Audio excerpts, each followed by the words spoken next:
ফেনীর বন্যা পরিস্থিতি ১০ দিন ধরে একই অবস্থায় থাকায় সদর ও দাগনভূঞা উপজেলার পানিবন্দী প্রায় ১.৫ লাখ মানুষের দুর্ভোগ চরমে উঠেছে। প্রায় ৭৫০ হেক্টর ফসলি জমি পানিতে তলিয়ে আছে।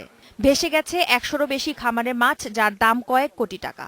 পানিতে ডুবে গেছি, আমি ঘরে থাকতে পারি না। ভিতরে রুম, আমার থাকার রুম ডুবে গেছে, আমার দোকানও ডুবে গেছে, আমার ব্যবসা বাণিজ্য করতে পারতেছি না। এরই মধ্যে ৮৫ টন চাল ও শুকনো খাবার বিতরণ করেছে জেলা প্রশাসন। কোনো কোনো এলাকার দুর্গতরা সেখানে কোনো ত্রাণ পৌঁছায়নি বলে অভিযোগ করেছেন। আজ হাঁস দিনে ১০০ টাকা খাইছি। এই দেশের চেয়ারম্যান মেম্বারে কর না দেন বলে হারে এতটা কিভাবে কষ্ট করে। ৯টি স্কুলে আমাদের ৯৩টি পরিবার উঠেছে। আমরা ২৮টি স্কুলকে বলেছি আশ্রয়কেন্দ্র হিসেবে ব্যবহার করার জন্য। তো ইতিমধ্যে আমরা ৮৫ মেট্রিক টন চাল দিয়েছি। লক্ষ্মীপুরের কয়েকটি জায়গায় বেড়িবাঁধ ভেঙে নতুন করে পানি ঢুকে রামগতি, কমলনগর, রায়পুর ও সদর উপজেলার নিম্নাঞ্চল প্লাবিত হয়েছে। এতে কয়েকশো পরিবার পানিবন্দী হয়ে পড়েছে। তলিয়ে গেছে কয়েকশো হেক্টর ফসলি জমি ও মাছের ঘের। এখানেও কোনো ত্রাণ পৌঁছায়নি বলে অভিযোগ করেছেন স্থানীয়রা।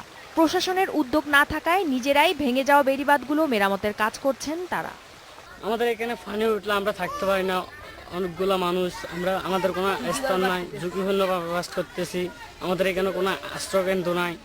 কুমিল্লার ৪ উপজেলার লাখের বেশি মানুষ পানিবন্দী হয়ে পড়েছে।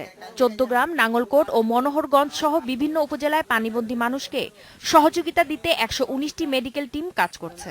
পাশাপাশি আগাম প্রস্তুতি হিসেবে সাধারণ মানুষকে সচেতনতামূলক পরামর্শ দিচ্ছে স্বাস্থ্য বিভাগ। এছাড়াও টানা বর্ষণ আর উজান থেকে নেমে আসা ঢলের পানিতে কক্সবাজার, চট্টগ্রাম, নোয়াখালী অঞ্চলে ১০ দিন ধরে পানিবন্দী আছে প্রায় ১০ লাখ মানুষ। এছাড়া এসব এলাকায় দেখা দিয়েছে পানি, জল ও খাবারের সংকট। এর ওপর রোববার থেকে প্লাবিত হতে শুরু করেছে যশোর ও সাতক্ষীরার বিভিন্ন এলাকা। সুলতানা খান, ইন্ডিপেন্ডেন্ট নিউজ।